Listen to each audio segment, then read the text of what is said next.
আসসালামু আলাইকুম, সবাইকে সফটম্যাক্স অনলাইন স্কুলে স্বাগতম।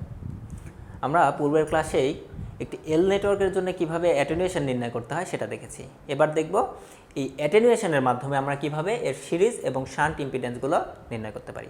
অর্থাৎ প্রশ্ন যদি এটা থাকে তাহলে অবশ্যই আমাদেরকে আগে অ্যাটেনুয়েশন নির্ণয় করে দেখাতে হবে, তারপরে সেখান থেকে সিরিজ এবং শান্ট ইম্পিডেন্স নির্ণয় করতে হবে। তাহলে আমরা প্রথমে যেটা করব কি, একটি এল নেটওয়ার্ক অঙ্কন করে নিব। এটি হচ্ছে আমাদের এল নেটওয়ার্ক, যার আউটপুটে আমরা একটি লোড সংযুক্ত করেছিলাম, যার মান ছিল এর ক্যারেক্টারিস্টিক্স ইম্পিডেন্স। এবার যদি আমরা এর ক্যারেক্টারিস্টিক্স ইম্পিডেন্সটা নির্ণয় করতে চাই, অর্থাৎ বাকি সবগুলোর যে ইম্পিডেন্স সেটা কিন্তু আমরা আউটপুটে স্থাপন করে তারপরে যদি ইনপুট থেকে ইম্পিডেন্স নির্ণয় করি, সেটাই কিন্তু আমাদের ক্যারেক্টারিস্টিক্স ইম্পিডেন্স বা Z0। আর Z0 সমান সমান হচ্ছে এটাই আর।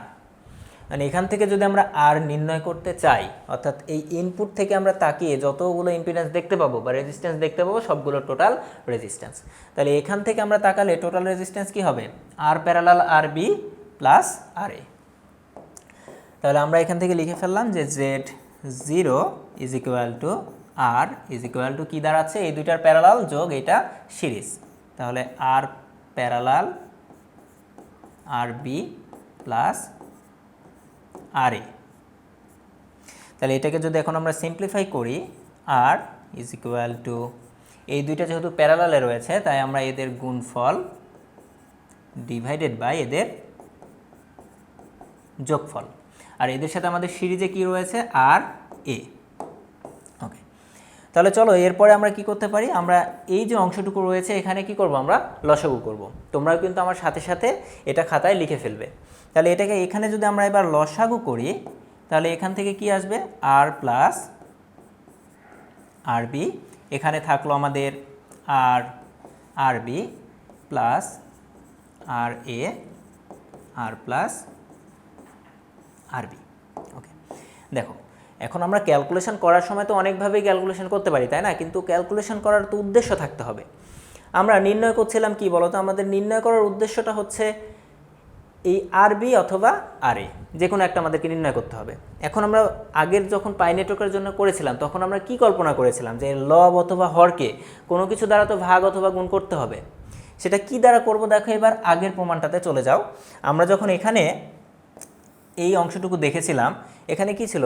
আর plus R B divided by R B. অর্থাৎ এই যে অংশটুকু, এইটা যদি আমরা এই পরের প্রমাণটুকুতে নিয়ে আসতে পারি তাহলে কিন্তু সেটা সমান আমরা কি লিখতে পারবো? কে। তার মানে আমার ক্যালকুলেশনটা সহজ হয়ে যাবে। তাহলে এবার এখানে চলে আসো, দেখো এই জায়গাটাতে এই যে দেখো আর প্লাস আর বি রয়েছে, আমরা এইটা কিন্তু না করলেও চলবে। আমরা যে এখানে যে কাজটা করলাম না, এটা কিন্তু আমাদের না করলেও চলবে। কারণ কি, দেখো এই যে আর প্লাস আর বি, এখানে আমাদের আগের প্রমাণে কি ছিল?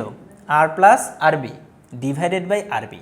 তাহলে এখানে যদি আমরা এর নিচে কি নিয়ে আসতে পারি? আর বি নিয়ে আসতে পারি, তাহলে সেটা সমান আমরা কি লিখতে পারবো? কে লিখতে পারবো। তাহলে এখন শুধু শুধু তো এর নিচে আমরা আরবি নিয়ে আসতে পারবো না, আমাদেরকে কি করতে হবে?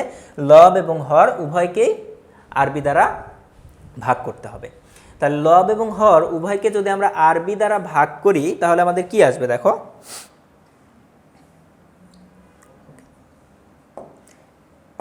তাহলে এখানে আমরা যেটা করব, লব এবং হর উভয়কে আরবি দ্বারা ভাগ করব। তাহলে এখানে আমাদের আসবে আর আরবি ডিভাইডেড বাই আরবি, এবং আমাদের নিচে থাকলো আর প্লাস আরবি ডিভাইডেড বাই আরবি প্লাস এখানে আর এটা থেকে গেল। আমরা কিন্তু শুধুমাত্র এই অংশটুকুর জন্যে লব এবং হরকে আরবি দ্বারা ভাগ করেছি, এটাতে কিন্তু না। এখানে আরবি দ্বারা ভাগ করেছি, এখানে আরবি দ্বারা ভাগ করেছি, তাহলে এই দুটা কেটে যাবে।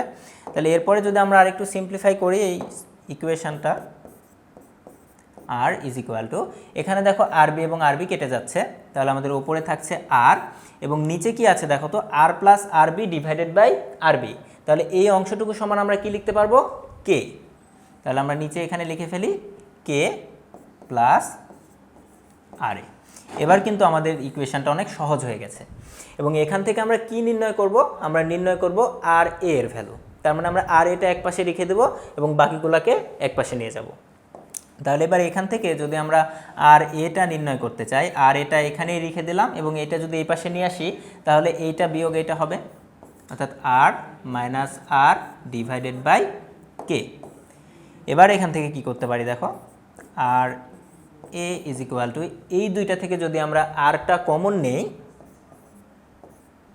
1 মাইনাস 1 ডিভাইডেড বাই কে। তাহলে কিন্তু আমরা দেখো আর এর ভ্যালু পেয়ে গেছি, অর্থাৎ এটাই কিন্তু আমাদের সিরিজ রেজিস্ট্যান্স। এটাকে আমরা বলে দিলাম আমাদের 1 নম্বর সমীকরণ।